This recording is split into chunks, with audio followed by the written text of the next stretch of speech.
আমরা বেশ কিছুক্ষণ আগে আমাদের এখানকার যিনি চেয়ারম্যান আছেন পূর্ব বর্ধমান জেলা প্রাথমিক শিক্ষা সংসদের ওনার অ্যাসিস্ট্যান্টের সঙ্গে কথা বলেছিলাম এবং ওনাকেও ডেপুটেশন দিয়েছি, আমাদের দাবিগুলো জানিয়েছি।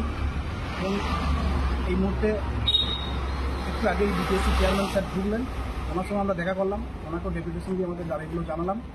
এই ডেপুটেশন কপি তার রিসিভ কপিটা রয়েছে।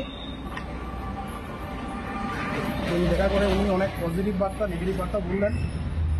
একটা কথা, ভ্যাকেন্সি কিন্তু মোটামুটি খুব একটা যে খারাপ আছে তাও না। এবার ভ্যাকেন্সিটা ছিনিয়ে আনতে হবে। ভ্যাকেন্সিটা ছিনিয়ে আনতে হবে কী করে? আমাদের আন্দোলনের মাধ্যমে সেই ভ্যাকেন্সিটা ছেনাতে হবে। ভ্যাকেন্সি যে আছে আমরা বাড়িতে বসে থাকবো, সেই ভ্যাকেন্সিটা আমাদের হাতে তুলে দেবে সেটা না। ভ্যাকেন্সি আমাদের ছিনিয়ে নিতে হবে, তার জন্য আন্দোলন করতে হবে, রাজপথে পড়ে থাকতে হবে। তাই বলবো, এটাই আমাদের শেষ না, এখনও লড়াই বাকি আছে, লড়াই করতে হবে। সেই লড়াইয়ের জন্য সকলকে আবার রাজপথে নামার অনুরোধ জানাচ্ছি। আপনারা নিজেদের অধিকার, এটা আমার অধিকার, আপনার অধিকার, সকলের অধিকার, নিজেদের অধিকার ছিনিয়ে আনার জন্য সকলেই রাজপথে নামবে।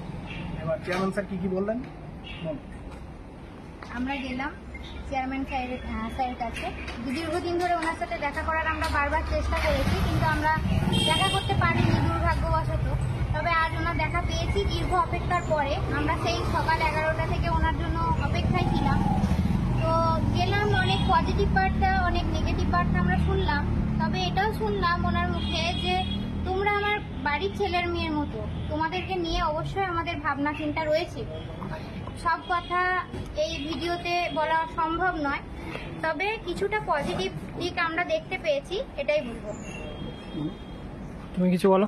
উনি বললেন যে আমরা সকলেই গিয়েছিলাম, তো এই আয়েশা দিদি গিয়েছিল, আমরা গিয়েছিলাম সকলেই।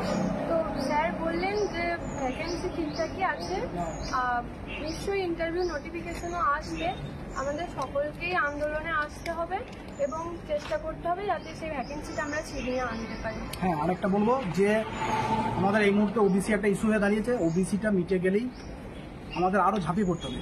এই সুযোগটা কিন্তু হাতছাড়া করলে হবে না।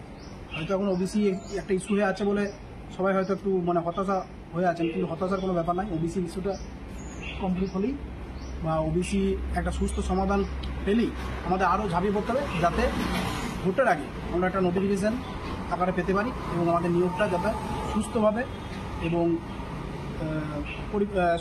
এবং মেধার ভিত্তিতে হয়, তার জন্য সবাইকে লড়াই করতে। ধন্যবাদ। আর আমাদের পূর্ব বর্ধমান জেলায় বহু সংখ্যক টেট উত্তীর্ণ প্রার্থী রয়েছে। তাদেরকে একটা কথাই বারবার বলবো, আগামী 16, 17 এবং 18 মে তারা যেন আমাদের যে ধর্ণা মঞ্চ করা হয়েছে সেখানে যেন অবশ্যই আসে এবং আমাদের সাথে যেন যোগ দেয় এবং নিজের অধিকার ছিনিয়ে আনে, এটাই বলবো বারবার। নমস্কার।